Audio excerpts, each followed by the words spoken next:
Okay, I'm recording the meeting. We're going to go ahead and get started. Unfortunately, we have to alter the agenda because Miss Rosemary McDonald, she's going to be a little late. So we're going to start first with Crystal Thomas, who will be presenting on people planning for employment training. I'm going to stop sharing, so in case you want to share the flyer, Crystal.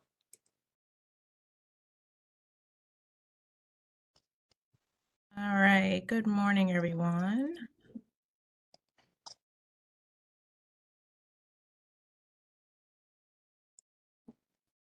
All right, can you see it?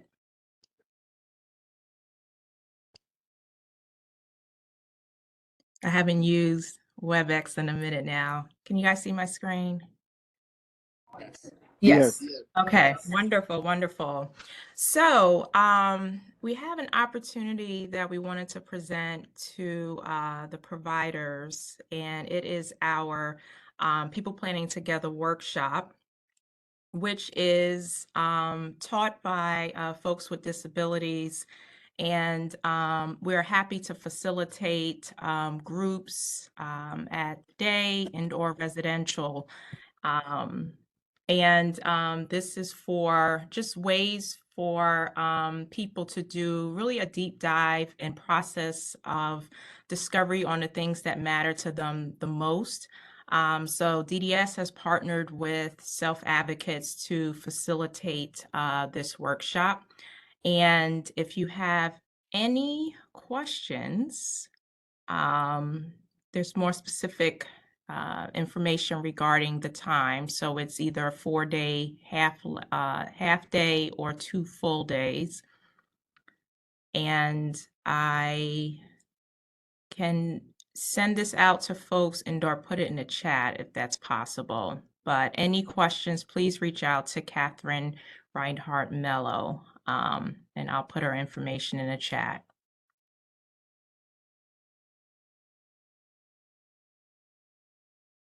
Any questions?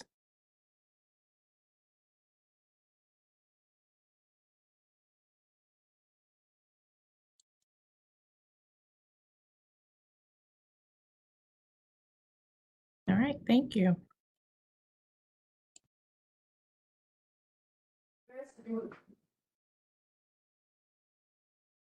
Thank you, Crystal.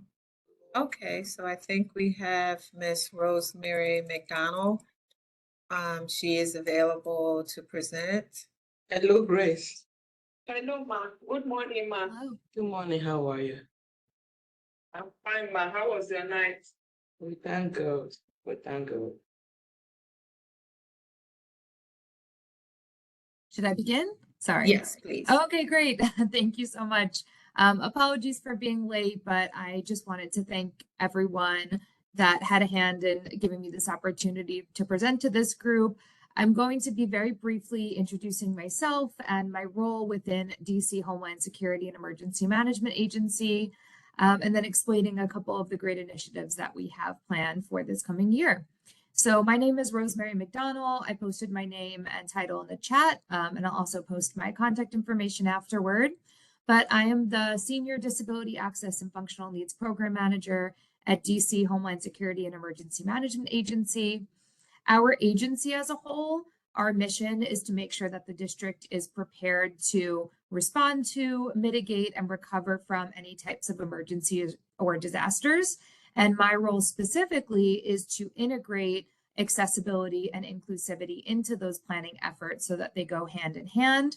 And we account for every single person within the district, regardless of their disability access or functional need. So with that being said, I'll try to break this down as quickly as possible, but the program that I run has different mission areas. And some of these include outreach and integration, which would be like what I'm doing now, going out into the community and having conversations with different advocacy groups, service providers, community-based organizations, and other types of councils that represent people with disabilities or others with access and functional needs, or people who actually belong to those communities. And another aspect of this is accessible emergency communication. So That includes things like emergency alerts, any type of communications that go out during an emergency. We also have post-emergency canvassing operations. So that is actually why I was a few minutes late to this call.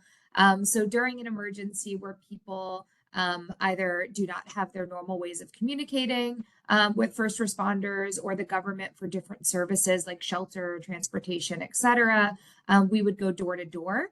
So we just had a displacement last night from a building fire. So we're conducting a post-emergency canvassing operation of residents of those buildings to make sure that they're getting the services they need and that they are comprehending and understanding the emergency information being given to them and making sure that that's also in their preferred method of communication.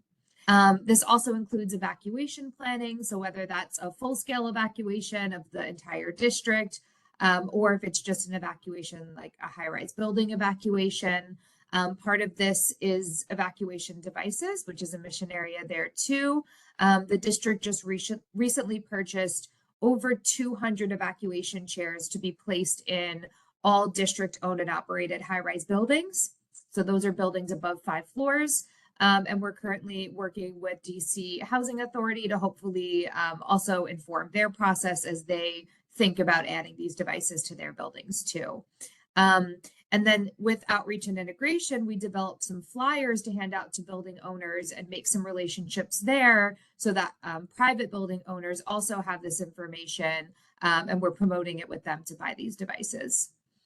I already mentioned accessible emergency transportation. That kind of goes hand in hand with evacuation, mass care, making sure that all of our shelter sites, emergency post-disaster sites are accessible physically and making sure that they have emergency power for either assistive devices, mobility devices, medical equipment, etc.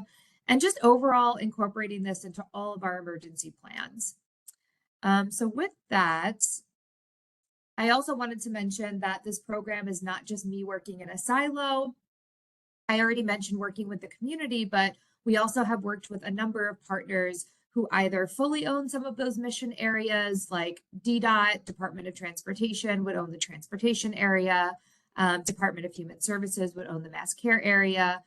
They lead it, but we collaborate through this multi-agency group, an interdisciplinary group through a number of ways, workshops, public meetings with the disability community, etc. So one of the ways we do the community engagement and really have the disability community inform our processes so that we're truly planning with and not for the community is through our disability community advisory group. So this is a group of about 14, 15 individuals that, as I mentioned before, are either members of the disability community or represent the disability community through their organizations. And we meet on a quarterly basis, but we also engage on almost a weekly or daily basis with this group to make sure that we're truly including them on the onset of planning and not just after the plans have been made. And for the future, we really hope to engage this group, and this is one of the main reasons that I was brought in to speak today. One of the initiatives that we're putting together is, beyond the disability community advisory group, we wanted a larger group where we could open up lines of communication and not just inform and spread situational awareness during emergency events, but also make sure that it's a two-way communication, that the individuals in this group could also filter information up to us. So that's honestly what I think is one of the most important parts of this, is getting the community comfortable and building that trust so that if something is happening, whether it's during a storm, a sidewalk is being blocked that an individual with a mobility disability typically uses to commute, or something that's happening truly with the boots on the ground people in the community, that they feel comfortable filtering that information up to us so we can address it in our emergency operations center. But also not just during an emergency, because those are actually few and far between.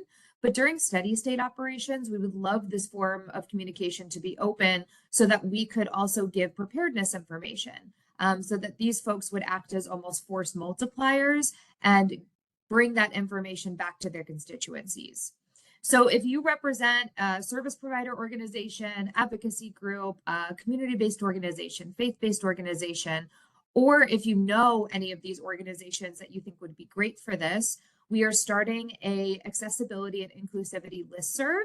So this not only works in the disability access and functional needs groups, but also the equity, diversity, and inclusion aspect of this.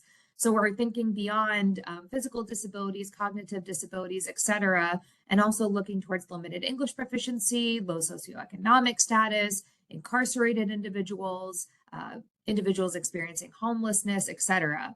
So if you know of any of those, you can feel free to post them in the chat. I will also post my contact information in the chat so you can reach out directly. But we're hoping to set up this listserv within the next couple of months. And part of that is me going out into these communities, meeting with these groups, talking with these groups, and seeing who exactly from these organizations they would like represented on this listserv. I know I'm kind of at time, so I'll kind of skip over a couple of these other points, but really what I wanted to get across is that we're trying to increase our community outreach and engagement, but I want to focus more on the engagement part, which in my mind is more of a two-way communication, while outreach is one way. You know, we don't just want to give out information. We want to make sure that information is useful and also in the formats that individuals might prefer. So with that, I will go to this slide and just put my contact information on here as well. I'll post it in the chat, and I'm not sure if we have time for any questions. Yes, we have time for questions. I am checking the chat to see if there are any questions.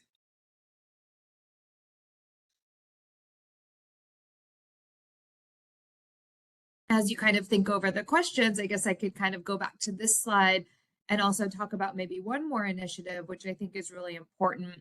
When I talked about that inclusion and planning with and not for, we also want to incorporate that into our emergency exercises and make sure that we're using either actors for these emergency simulation exercises or evaluators that actually are members of the disability community.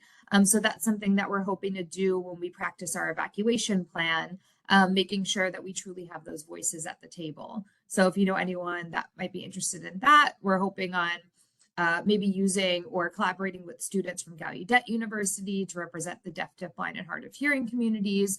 But we're looking for a span of diversity throughout our actors and evaluators. So wanted to throw that out there as well. There's no questions. I just wanted to thank this group again for letting me present. I hope this is one of many, and we can report on the progress of some of those initiatives in the future. Thank you. I don't see any questions in the chat, but the PowerPoint has been shared with the team. So if someone is interested in reaching out, your contact information is on the last slide, and they're more than welcome to email you. I think it's a great opportunity for people we support to participate in those simulation activities so that people are fully aware of how to support people with intellectual disabilities and or developmental disabilities or physical disabilities. So it's important that we're a part of that process. Thank you so much. Thank you. All right, next on the agenda, we have a change. Unfortunately, Musu Fofana is not available, but we have stepping in her place will be Rode Bernadelle. We really wanted to just have an open discussion with the provider community as people have been transitioning from companion services back to day and or employment services, and wanted to have a discussion about how that transition is going. So I'm going to let Rode speak. All right, thank you, Shasta. Yeah, so we wanted to get some feedback from providers and see residential and day providers to share some success stories of people that have successfully transitioned from companion to community-based day supports and what really made those transitions successful.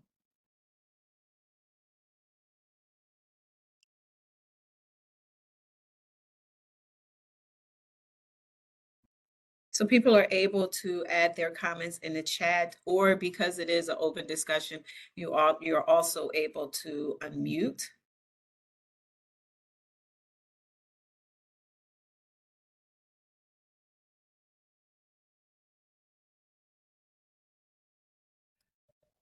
Hi, everyone. This is Suida from Holistic. Good morning, everybody. I I don't think this is necessarily going to answer what you're asking for. We're very excited about it, but to be frank, I can't give a lot of stories because I'm not getting my referrals pushed through. So I don't really have, I have a lot of things backed up. So I don't really have, our day hub is open. There are Mhm. teams that have met and agreed upon transitioning to day hub. And we don't have the paperwork. We don't have the authorizations to do this. So Okay. So some of the barriers you're seeing is with the referrals getting out and getting the authorizations. yes, I mean, the service coordinators, honestly, for the most part, have been great about it. I know that they've been putting them in, but we're just not seeing them. It's really backed up right now. Okay. Anyone else want to share their experience, whether a success story or any barriers that you're currently facing with the transition? Hello, yeah. Good morning, everybody. This is Hodge. I'm actually having a similar situation with us here at Health and Joy. One of the person that we were supporting was actually receiving 5 days a week companion. However, prior to the 11th, um, it was reduced to 2 days a week, and we currently don't have any other services for the other 3 days. We had a meeting with the person's mother and decision maker. She agreed for 5 days IDS, and we still haven't received authorization. And he's currently receiving supported living with us.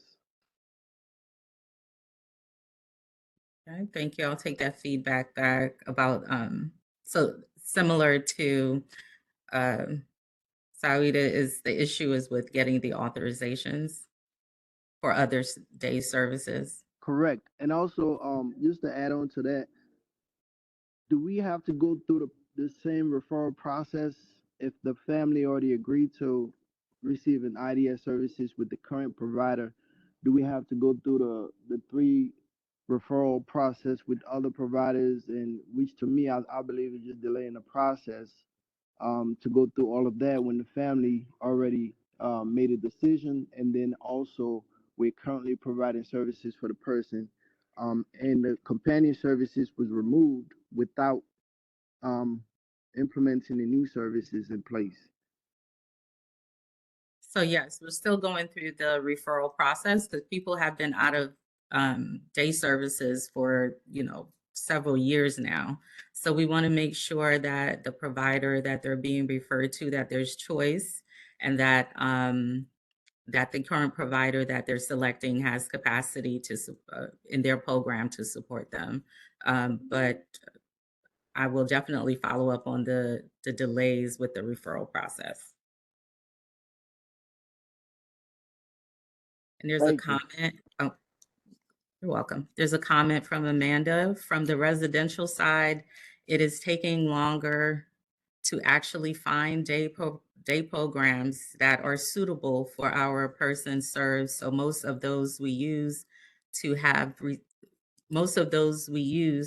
receiving companion are home and cannot find a day program, or if they found one, there is a backup in the referral process. Okay, thank you for sharing that, Amanda. We'll make a note of that. So you're stating that you most day program providers that people want to explore are not open. Is that the barrier, or when you Um, when you say that it's not suitable? so we've called around different day programs and we keep getting back, oh, we can't take this person, we can't take this person. And so, because you have to give them the multiple choices, and we're not actually having the choices to give our individuals to go visit these day programs. So they've been home for over a month now since Companion ended. We don't have any choices to offer them for day program as well either. So they're just staying home.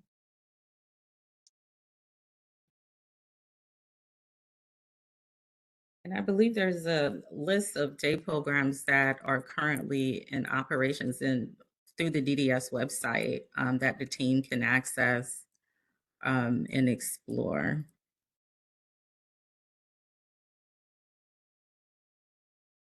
Any other feedback?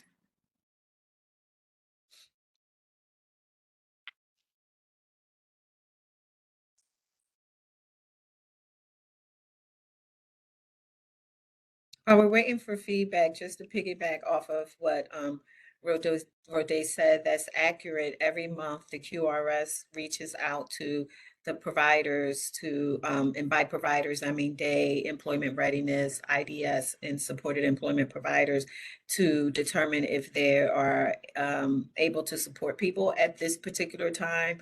That list is posted on our website. I will try to get the link and post the link in the chat, but that list is available on the website. It's also available for service coordination as well. So when the meetings are being had, people are able to really make that determination about which providers are actually supporting people at this particular point in time.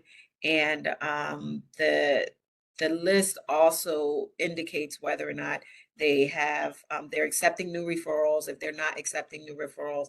And some providers are also indicating that, hey, we're accepting referrals, but it may be an issue of staffing. So it may take a little while for them to be able to obtain the staff to be able to support people. So that website has that information. And if I'm not mistaken, I'm checking the chat, and Keston did just indicate that in the chat. But this list, this meeting is supposed to consist of day as well as residential providers. So if you're a day provider who's available to support people at this particular point in time, I would say it might be helpful also if you add your information in the chat.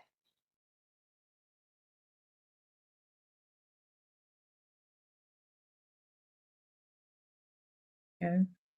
Well, thank you. I don't see any other questions in the chat.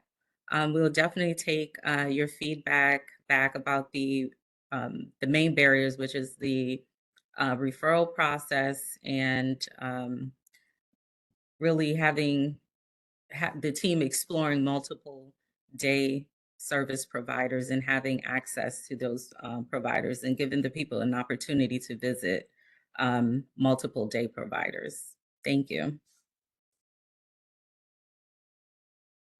Thank you, Rode. Mhm. So next, we have Jose Castrillo, who will be presenting on the FY23 issue analysis.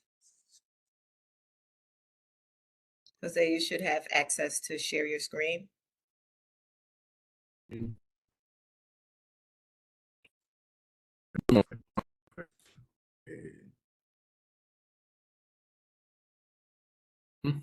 Let me put that in.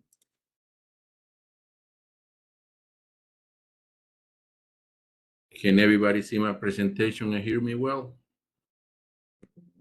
We can hear you, but we can't see the presentation.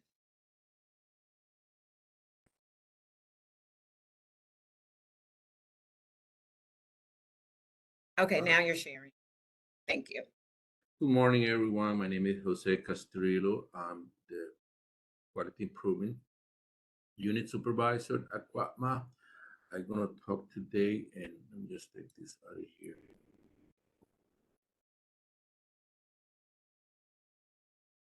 Today, we're going to talk a little bit about the issues that we managed during fiscal year 2023. Do a little bit of analysis, talk about how many issues we were generated, how many issues were closed, and talk a little bit about the importance of the issues. We, as a quality improvement, assess the issues. Now, what is the issues? The issues are for individuals and providers for systemic improvements by reviewing key concerns, analyzing and tracking findings. The issues are divided into two kind of issues. The personal issues are for performance deficiencies specific to one person. Issues reflect the unmet need for the person. We also have the provider issues. It's when there is multiple people involved into the issue. There is a pattern within the provider, and there is a systematic concerns of deficiencies, just as training, performance, policies, and procedures.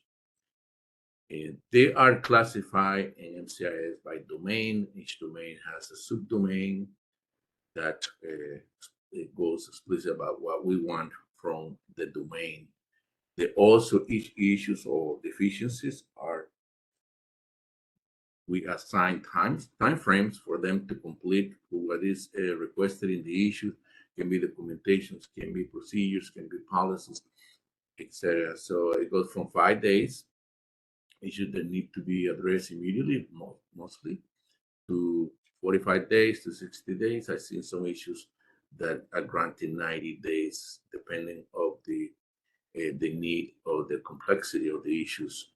They are all assigned to one person and a DDS for them for review, to follow up, and be sure that the issues are good, resolved and closed appropriately. So in terms of the issues sources, there's several issue sources and tools, and they identify the concerns and non-compliance. And addressing and resolving these concerns or identify the unmet needs. They also help us to notify what is the need to be completed according to the issue.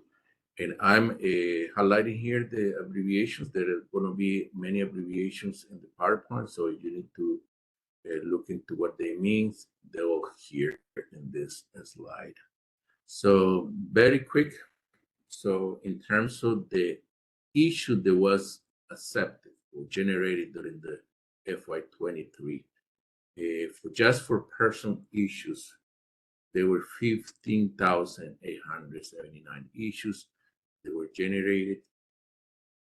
And I arranged these issues list as the top issues to the sources that have a very minimal accountability. But you can see now the biggest greater number of issues are coming from the health and wellness residential tools, residential monitoring tools, and the BSP pre-review tool. And this increased in fiscal year 23 because there was a new tool that was generated. Now we create for every deficiency one issue, etc. And the fourth is the service coordination division that creates the book tools in here. So this is how the personal issues are arranged. In terms of the provider, the major source that is reporting issues from the providers is the environmental review tools, incorrect supporting documents that were entered into the system. Again, many of these issues are created when people do visitations, but also when they visit our system database, the MCIS, and review the proper documentations are entered. The third in there is the quality resource specialists and PCE reviewers. You can see those are the most important sources that provide to generate issues. In terms of the assignations, you can see in terms of the personal issues, service coordination generate pretty much 40%, 48% of the half of the issues. Health and wellness are the biggest group with 34% of the issues, counting. That's 4,100, and then the rest are 10% for the Office of Human Rights, and the 4% is for one in there for representatives requesting for documentations. In terms of the provider, the quality resource units is the ones that create most of the issues. 71% come from them. Service coordination still create the 16% of the provider issues that are assigned to them. Now, let's talk about domains and subdomains. This is the person's domains issues, and there is 2 slides that group them together.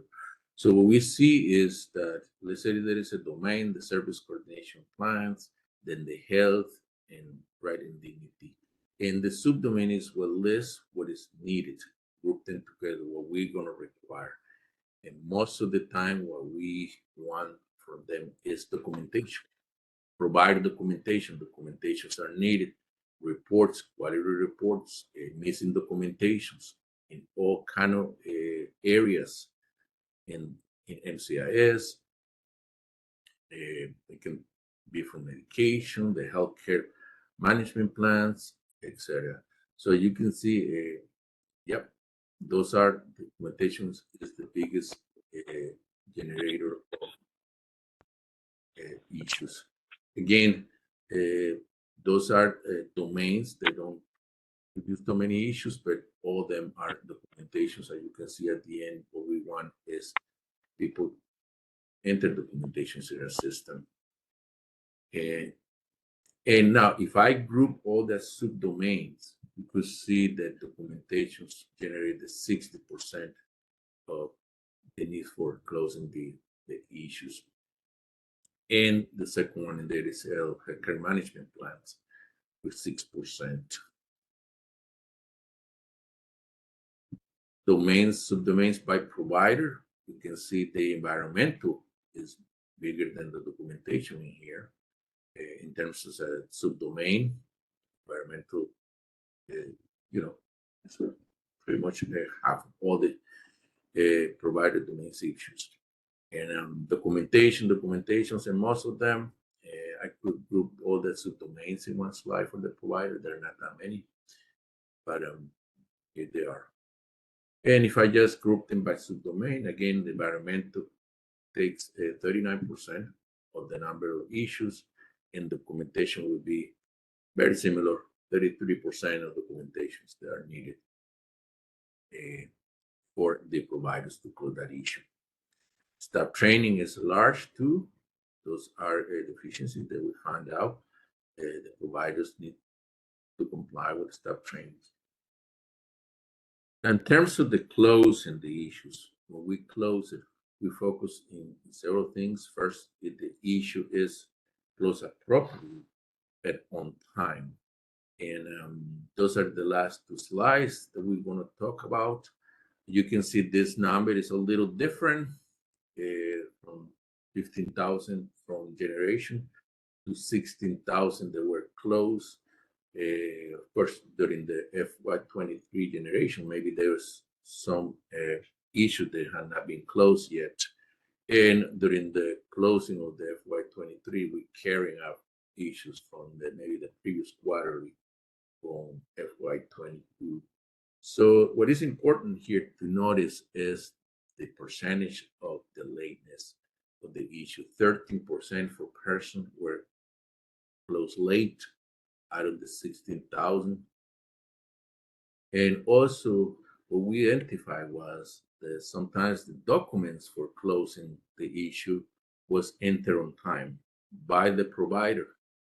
So out of those 2,072 issues that were closed late, we identified the 802 the documents were uploaded prior to the due date. So, and then it takes time, by the time the staff close the issue, it turns that issue into late. It might be several reasons for this. It can be that the document was uploaded the same day that the issue was due, and not giving too much time to the staff. That is the document, the proper document. Some documents need to be uploaded as the proper documents. Sometimes the documentation was uploaded Friday night, and of course the staff probably will close that issue on Monday, which is already 2 days late. And but that's some of the reasons. And of course, a lot of times the providers comply with what it takes, and is DDS staff. They need to be careful to be sure that the issues are closed on time. Also, So those are for the person issue closers. And in terms of the provider, it's a little higher. The lateness out of the 3,819 issues that were closed, 775 were late, and out of those 293, the documents were uploaded prior to the due date. So that's something that we need to be aware of the lateness of the issues, and when the issues are loaded, that the staff can close it also on time. The average of this the closings late for the once the documents have been unloaded is around about 6 days for all the issues. There's so many, there's some issues that are closed 30 days later. But I can see in the comments, many of them are because the documentation was uploaded was incorrect or it was not sufficient. So not necessarily because they are uploaded, the documentation is the staff can close that issue. So yeah, this is the end of my presentation. I don't know if anybody has any comments, questions, please feel free to ask, Brana. Both of us were checking the chat. You read the comment already by Kim. Just trying to see if there are any other comments that are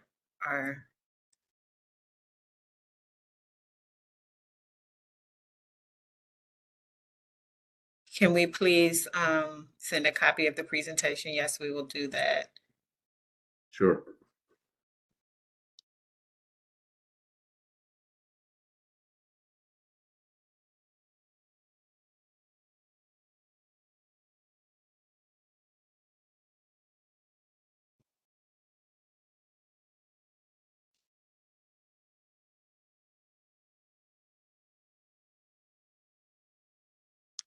Okay, I am not seeing any questions or comments in the chat pertaining to this most recent presentation, but I am pleased to see that a lot of the day programs are also adding their information into the chat. One thing I want to, then I will have a lot of stuff in here and a lot of providers.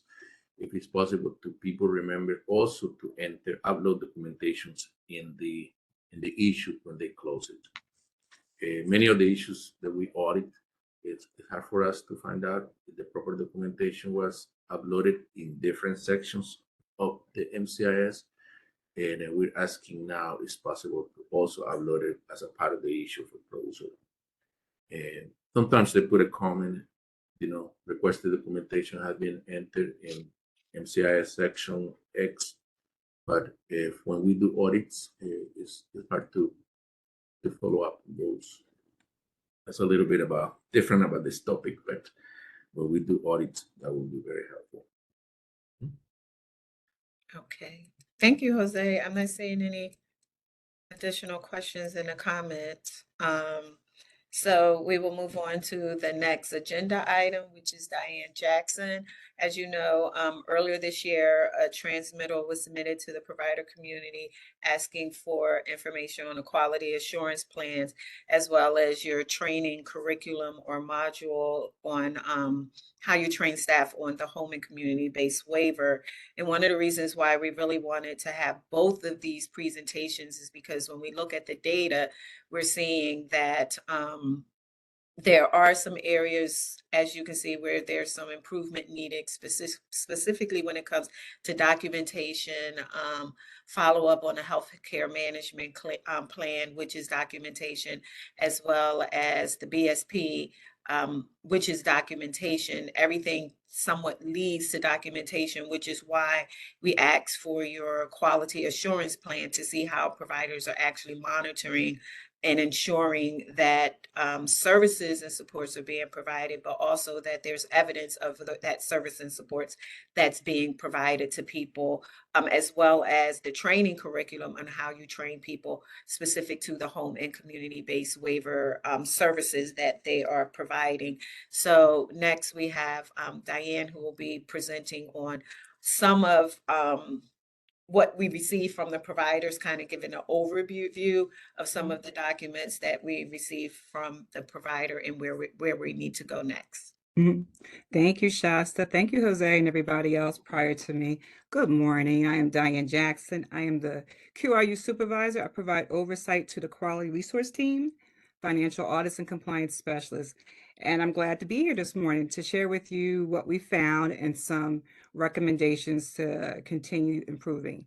So as Shasta talked about in August of 2023, it was shared with the provider community that we're below the 86% benchmark for the following assurances: administrative authority, qualified providers, and financial accountability.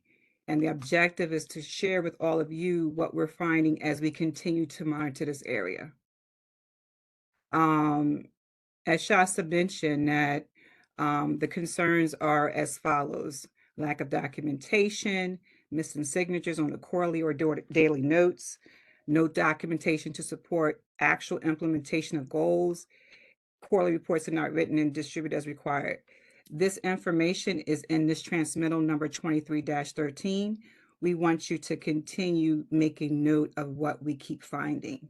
And that helps you as you look at your training materials, curriculum, documentation, and of course your QA tools.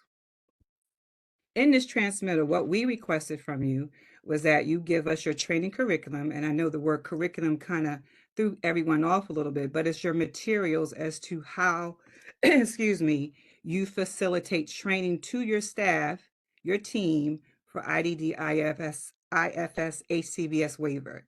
IDD, individuals with intellectual disabilities, right? That's specific to that waiver service. We also ask you to provide your QA policy and procedures, a blank copy of your tool, and your last 2 quality reviews that you conducted in-house with your team. These documentations were required to be uploaded in August of 25th.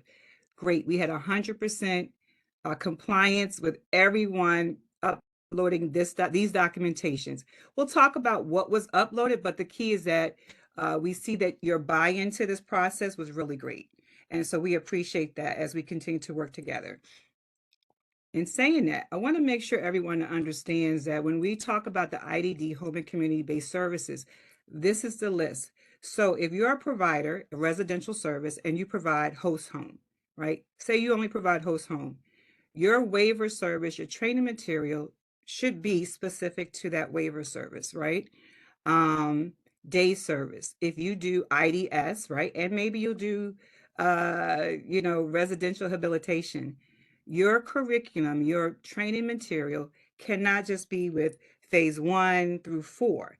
It should be specifically and designed for those training materials as to how you train your staff specific to IDS and how you train your staff for residential habilitation. So what we found, and you'll just see a few samples as to what we found.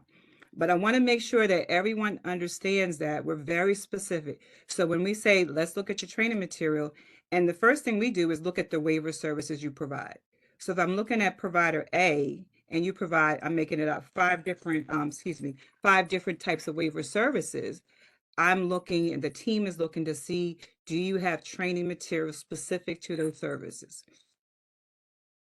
Now, in our training procedure that was dated March 2019, each provider shall have established a written training plan and/or policies and procedures to maintain compliance with this standard, which means that we give you the ability to say, okay, this is the services we provide, and we have a blueprint.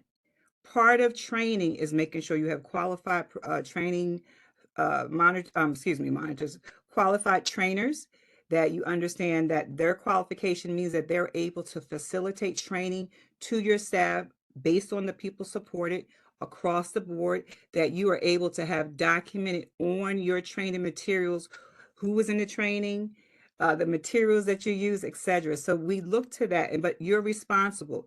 What we have found is that providers take our policy and they kind of replace the name of their agency with DDS.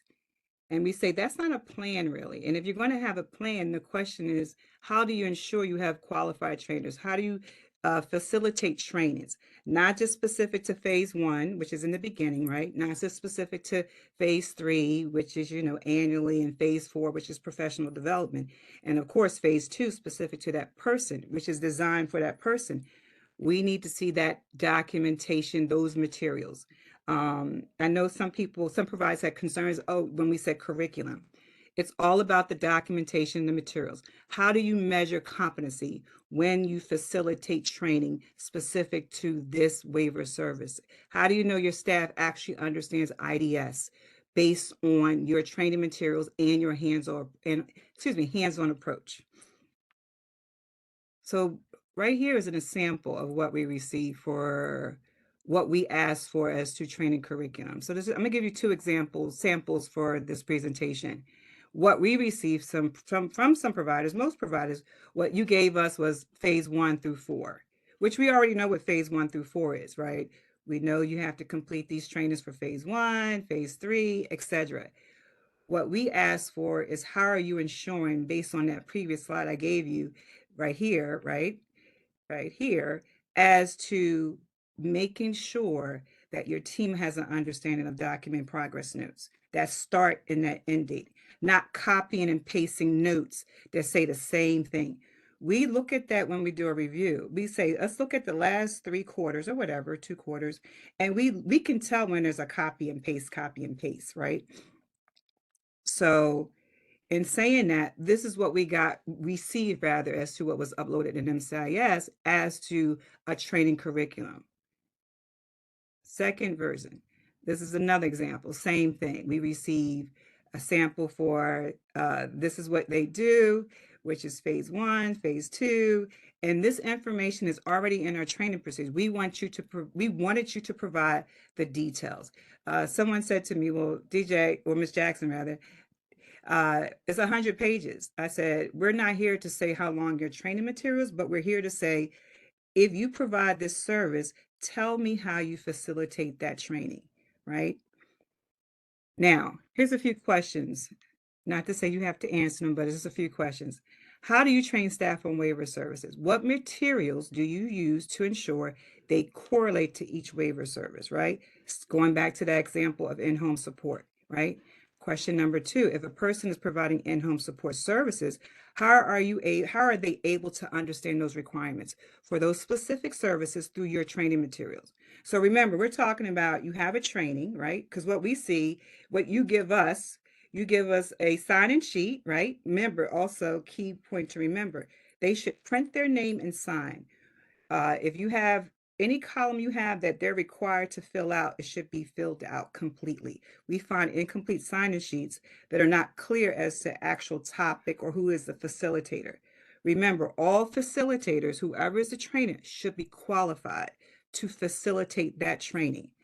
Qs are doing a lot of trainings, but we're finding as we continue to really get into the qualifications of your trainers that they may not meet the qualifications, which means you have to do that training over. They have to have the credentials to do that in order to say, okay, now I'm ensuring my staff is getting qualified, good training from whoever I identify in-house. Question number 3, if asked, does the staff know what goals are being provided to the person and how to document that information? We asked your staff questions. You should be asking your staff questions as to their understanding of that waiver service for that person or overall. How do you document IDS? What are you required to do? You should be doing that in-house to ensure they have an understanding, okay? Now, general provisions, right? A continuous quality assurance, an improvement plan that includes but is not limited to requirements of the applicable waiver services and community integration and person-centered thinking principles and values as intentional outcomes for persons supported. Your QA plan is very vital. And I know that's a mouthful, right? But basically, do you have a QA plan, right? Is it effective? Are you implemented based on what you've identified as a plan to monitor in-house? Some providers, way back when, I've been with the agency about 11 years, and some providers used to tell me, well, we use the issue resolution system to tell us how we're doing, or we use the PCR to tell us how we're doing. Now, we say you are required to have a system in-house as to monitoring how you're doing, right? So the question is that QA system as to what was requested in the transmittal that was sent out in August. What have you created? What are you doing to monitor that, right? Now, here's an example of a QA tool, right? I didn't upload the plan because a lot of them are very, long, which is good. That shows you're really kind of involved and so forth. But this is a tool, and this provider is on the right path. This tool is by domain, right? So you see they have their domains, they have the question, they say yes, met or no, etc., right? However, there was no conclusion that if there was a no, was that domain and that specific question resolved? And that's the conclusion. It has to be a conclusion as to remediation for any and all deficiencies identified, right? The other thing is that when a person does a review in-house, right, with the provider community, right, with your staff, the details of what they found. We tell our QRS. I have a QRS. I have financial auditor. We have adaptive equipment. That's Cheryl under Shanice. We have our compliance specialists who are all required. The story that you tell when you do your monitoring is relevant as to reviewing what is documented after a review. You can't give me a vague or broad sentence as to what you saw, right? Example number 2. This is another example of a template or a tool used. The key with any tool is that what's the focus? What's the site? Is it person-centered? Is it a record review? Is it observation? Are you going to the home just to observe the person? Are you going into the home to ask staff questions, right? Are you focused on the actual regulation as to what's required? Medical book, our tool for medical book is extensive, right? ISP is extensive. So it can't be this cookie cutter one section to say, hey, I'm gonna do a medical book. You want all your staff to focus on what the regs or policy requires to say yes or no, was it met or not? If it was not met, what did you do to fix it or remediate it? So this is a sample tool that I did based on the domain version of what was presented, right? So always have your name, right? Your logo, the person, the address, the reviewer, right? I'm clear that this type of tool is by domain for the person, right? It was done through observation and record review. Mind you, now I just took what they created and I just kind of added to it. Because the question is also, what is the time period of your review and the review date? So for example, I made it up. I said it took the reviewer, which was Shanice, to do it in 2 days. I actually talked about the time period because that's relevant. Any audit, any review is based on a time period of records you're reviewing. And that depends on your QA plan. You may have a monthly schedule, you may have a quarterly schedule, you may have an annual schedule. You may say, I'm doing financial audits on a monthly basis. Whatever you say in your QA plan, right? We're going to say to you, now show me the evidence. Show me what you've done. How many have you done? Of those reviews conducted by your team, how many deficiencies did they identify for that quarter? And of that, what's the percentage of resolution and was it done timely? We're doing the same thing that we do with our issue resolution system, what we do with our team at DDS. And so that would be the same expectation to show a deficiency was identified for this area. Here's my comments. Was it resolved? Yes or no? If it wasn't, what's the status? So here, this type of tool, because it could be various different tools.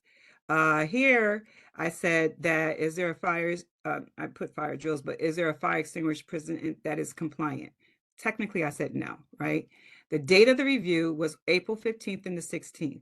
I was very clear to give that type of deficiency only 5 days. I was very clear as to who was assigned to address the deficiency, which was Mr. Blake, who's a Q. Was it resolved? Yes or no? And the date resolved, right?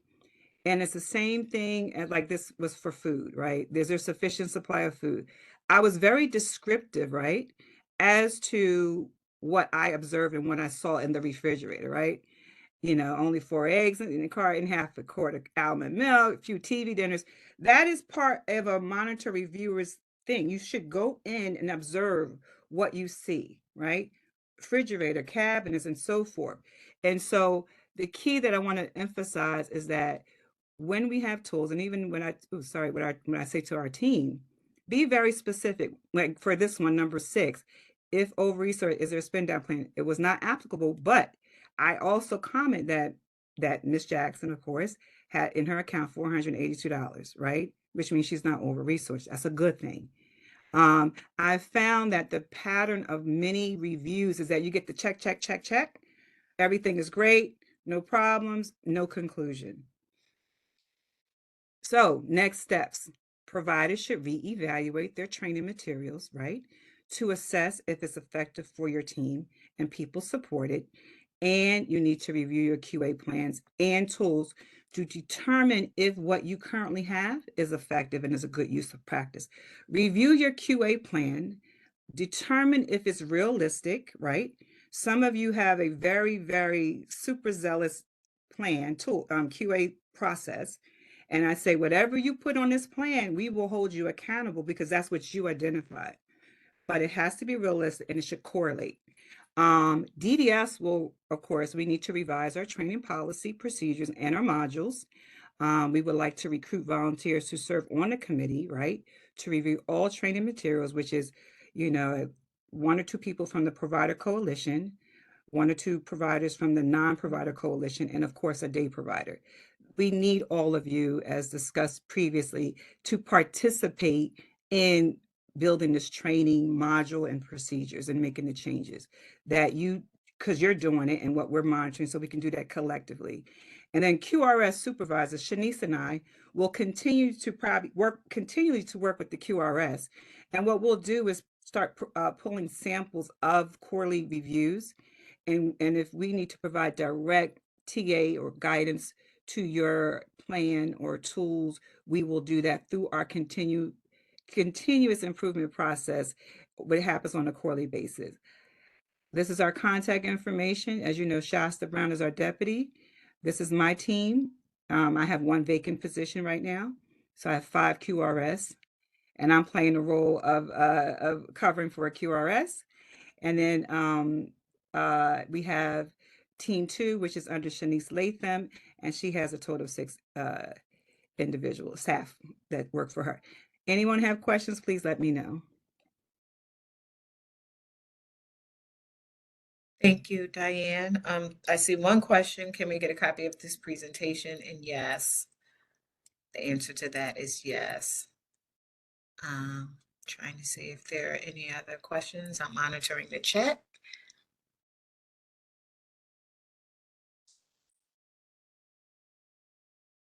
And I wanted to say that if anyone, specifically needs guidance from us, send us an email, send it to Shanice and I, and we have no problem providing additional technical support, which we do. So just let us know through email and we'll be and of course assign the QRS. Yes, Tanya, definitely. Okay, thank you. Comment, great presentation.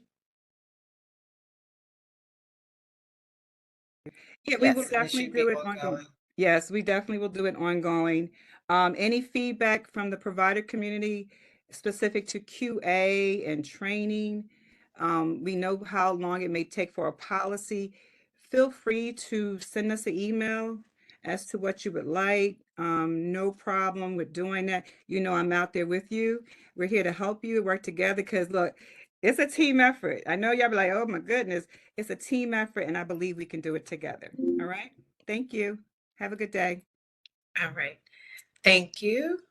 So next we will have the presentation on the provider certification review and with Marion Oliver and Michael Marshall and the rest of the team. I just didn't put everybody's name there. One of the reasons why I did specifically ask for this presentation is because, as we indicated, there are several measures that we are falling below and we have to report out to CMS. And one of those measures is training. We're consistently falling below, specifically in the training measure. And that training measure is pulled from the PCR reviews that are conducted. So when PCR goes out and they monitor if there's a specific area where the provider is out of compliance and training, and because there are so few providers, I would say that they're monitoring according to schedule, but it's not a large number of provider. One provider falling short automatically makes us fall below that measure. So we really needed to have that discussion about what they are finding, and so we can work together as a team to improve, and we need to definitely improve in this particular performance measure.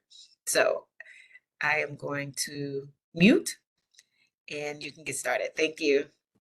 Thank you, Shasta. Thank you, of course, to DDS for inviting us to this meeting and the opportunity to share some information regarding the provider certification reviews. I'm Maren Olivier, and with me is Mike Marshall and Katrina Tyro and Jaleesa Miles. And as Shasta mentioned, today we're going to not only cover some recent updates to the process, but also share some preliminary findings with you guys, along with some ideas that we think might help support you with making quality improvement initiatives. So based upon some of our preliminary findings. So I'm going to turn it over to Mike. Okay, next slide.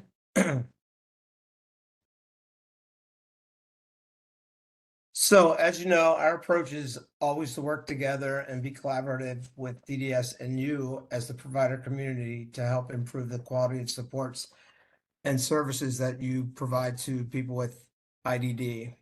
We do this by ensuring we are collecting and reporting on data and information in such a way that it can highlight areas of strength or areas needing improvement.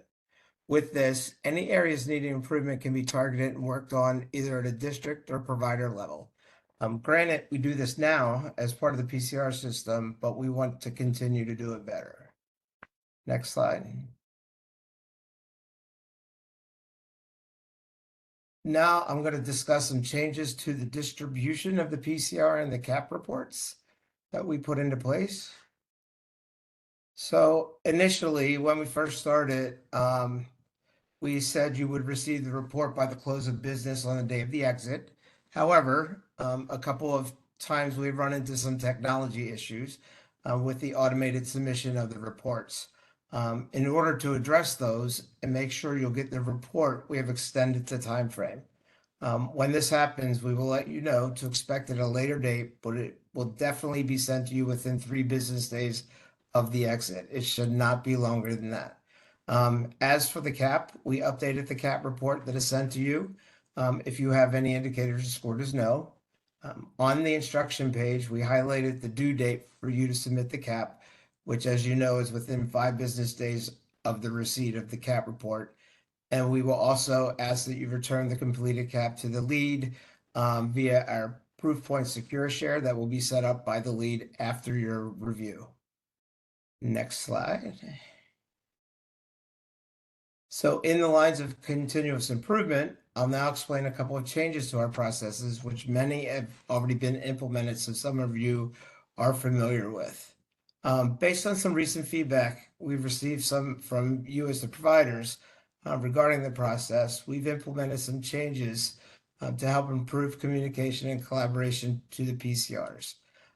In the past, for our larger providers, only part of the PCR team would go on site.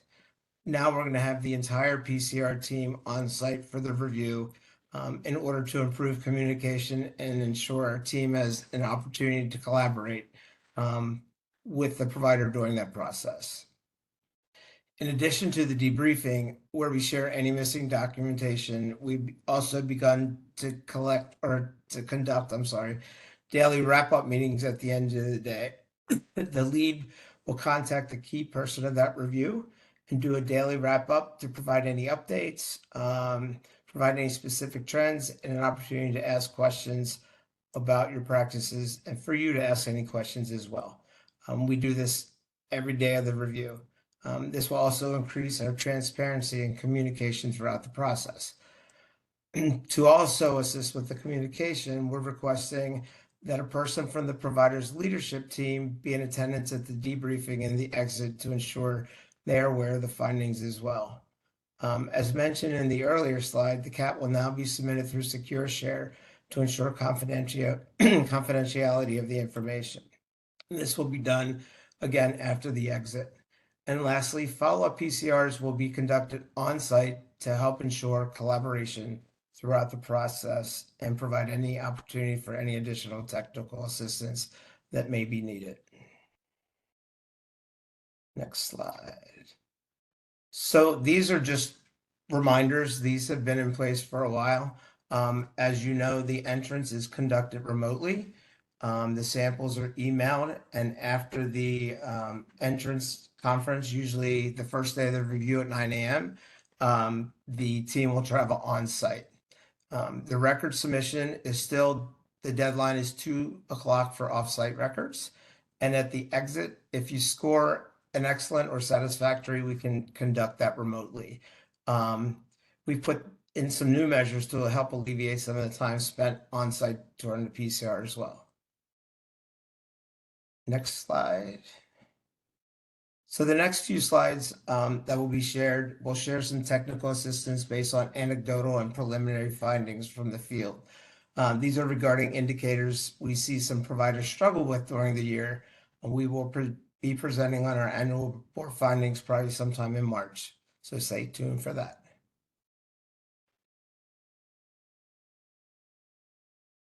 I'm going to turn it over to Katrina.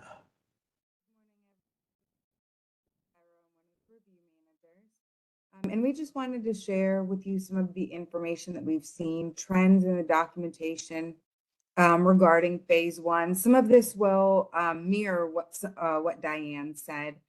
But one of the trends that we've seen is that documentation is not always completed for the phase trainings, such as information being left blank or all the requirements are not documented. This can be evidence of the trainers being approved trainers.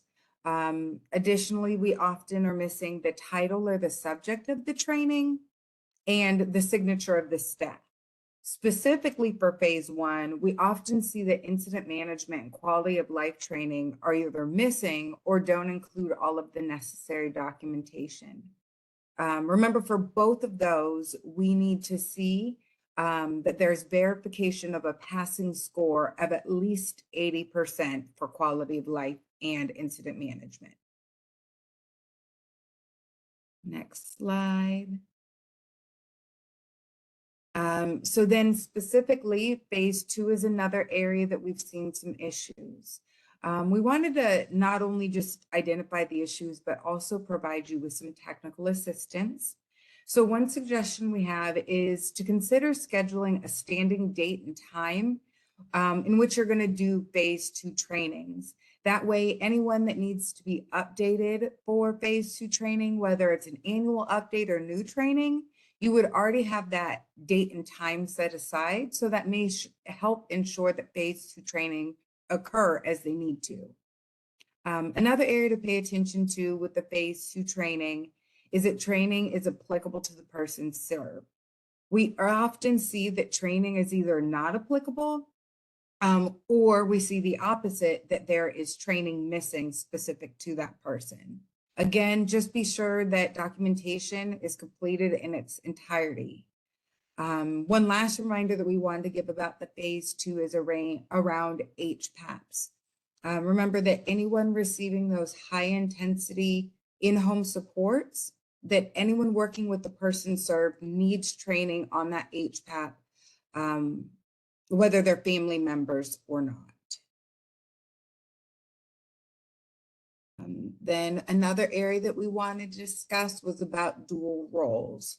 So these are your administrative staff who are holding more than one position, such as the owner operator, program manager, and QIDP. In this case, we really want to just remind you that though the people holding those roles need the same training as the program manager.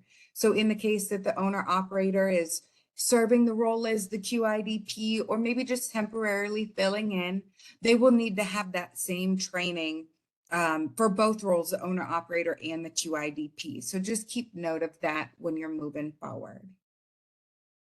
At this point, I'm going to turn it over to Jaleesa Miles. Thank you. Thank you. Good morning, everyone. I'm Jaleesa Miles. So the areas I'm going to go over is more so referring to the grievances and the PEPP. These are two areas that we see as we're conducting our PCR reviews that some things are missing. So just to give you some technical assistance, just to kind of guide you with this process, for the grievance procedures, we're really wanting to make sure that you're reviewing your grievance procedure with the person served. So one way that you can do it with your consent packages that you have the people served sign off on, or even their guardians, that you are reviewing and having them sign off on that grievance form, that grievance procedure, that they're understanding what the process entails. They know how to, if they have complaints or anything, how to go through that process with your agency. In addition to that, you want to make sure with the PEPPs that they are completed for people receiving services in residential and also day service side. Now, if a person is in their natural home setting, the plan would not be needed. Okay, and so that's that respite hourly, that's that natural home setting, sometimes even supported living periodic, unless it's required. If you see different concerns with the person where they need a plan written, that would be something different. But those are the areas where we don't see those completed. We also do not see all the time quarterly reviews, you reviewing that plan with that person.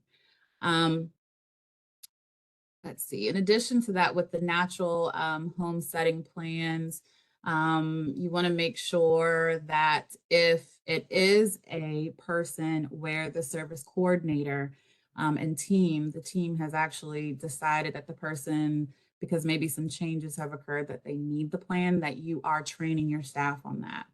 You have it on file, it's present, and you're also reviewing it with the person too. And then one last thing, you just want to make sure for those people that are in those natural settings, that those safety assessments are completed annually. Next slide. Thank you. So one other area that we also see is with your Human Rights Committee. So making sure that those memberships meet those DDS requirements. So your allied health professionals, your allied behavior health professionals, your attorney, the person served as a representative on that committee, in addition to a family member of a person served or an advocate. So making sure that information is there and the committee is listed. You also want to make sure that you are documenting those initial and those annual trainings for the required trainings for the HRC committee.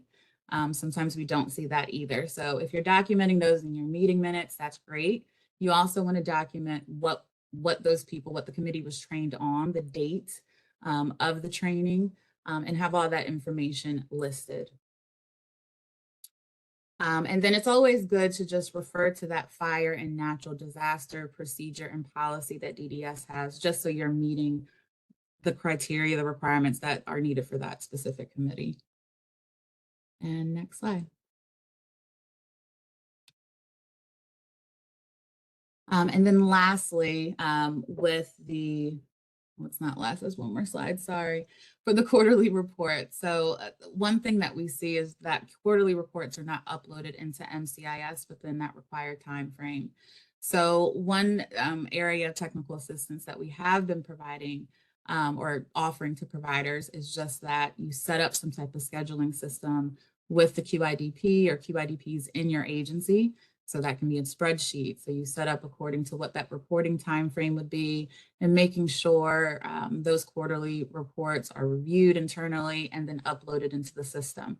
And just maintaining that documentation, evidence of also distributing those quarterly reports to the team and also the person is important. So you can keep copies of those emails, however you distribute those reports, or you can put in the actual quarterly report that you have distributed to the team. And then just progress notes as well. We all know that progress notes can be a big challenge for staff. So making sure that those progress notes are really matching up to what the person is working on. You're documenting progress on goals, and your progress note template also incorporates, the community integration and everything that you're working on with the person. So just making sure that you have all of that information there. And then Marion, I did have one thing that I wanted to mention about the PEPPs on the previous slide as well. I'm sorry if you could go back. And then one last thing about the PEPPs, those people that are receiving employment services, you want to make sure that those employer plans, emergency plans are on file as well. You want to make sure you get that information from those people's employers, so you have that there, because it's something that we are not seeing all the time. You can go on to the next slide. One more, thank you. Great. And so last but not least, you know, just some general technical assistance. You want to make sure a good, I guess, thing that you can really make sure is taking a small sample of person-served documents on a quarterly basis, whether you do that with your QA team, QA lead within your agency, to make sure the required documentation is on file and maintained. You could do the same thing for your staff records. So making sure that those training lists are there, making sure that you have a form that kind of checks off, you know, their annual evaluations, those supervision plans for DSPs, TB testing, COVID vaccine information, Hep B information. You have all of that checked off in there, and you're going through it on a quarterly basis. But then your HR department and maybe your QA again, you know, is a second eye on that to make sure all required timeframes for trainings have been completed. So it's something that you can use as a guide, but it really will keep you in check with making sure that you're hitting all those areas. Thank you. And then Marion, you can take over. Thank you. So thank you guys very much again for letting us speak with you all today, and just wanted to see, I don't know if there's any questions in the queue, Shasta, that our team can help with.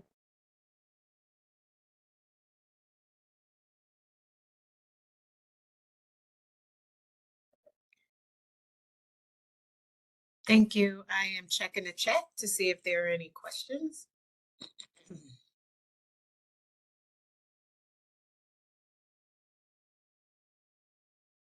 This is our contact information, by the way. If you guys have other questions that might come up later on, feel free to reach out to us. We'll be happy to help you out in any way we can.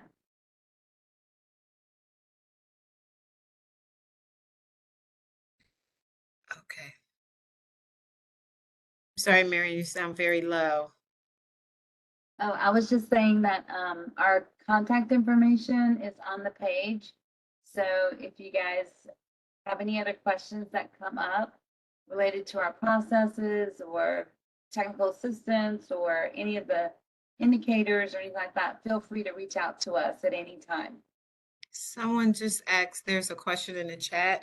It says, are you saying that we have a PEEP for people competitively employed, and how? I think Jaleesa answered that, right? Jaleesa, do you have anything to add? Now, just in the fire and natural disaster policy and procedure, that is a requirement. It's a requirement for you to have and for people to understand what emergency procedures they have to follow. So there needs to be evidence of that, as well as them understanding what that emergency plan is.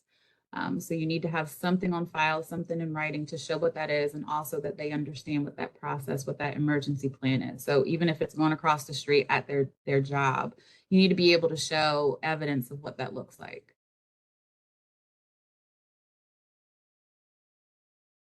I think that was the next question. How will we obtain it from the employer?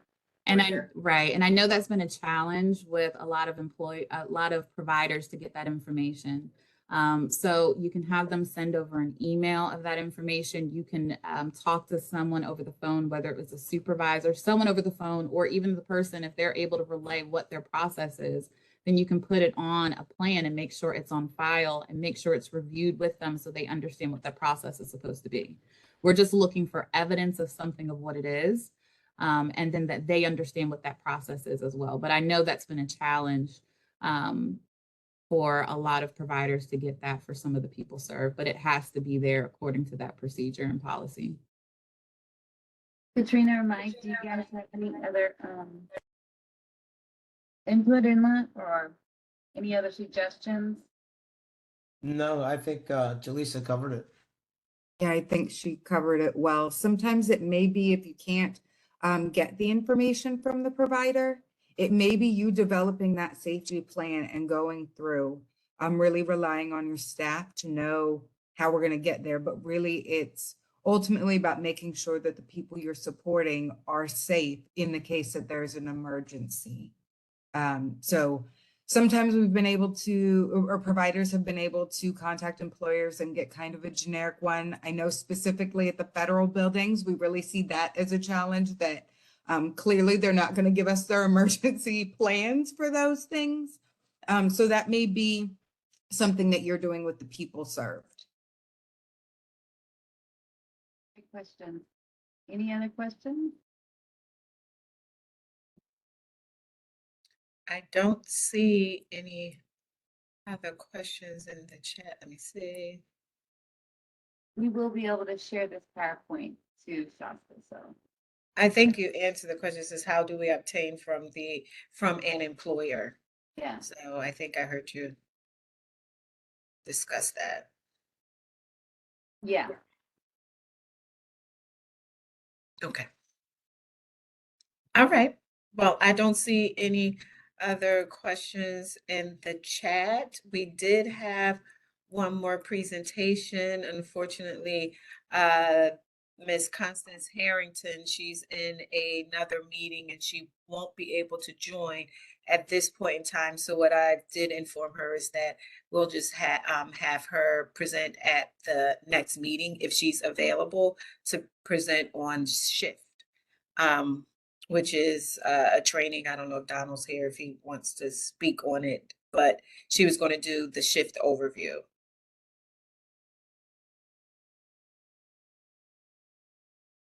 Okay, well, if there are no further questions, and I don't see anything in the chat, I would like to wish everyone a happy holiday, and I will see you all next year in 2024.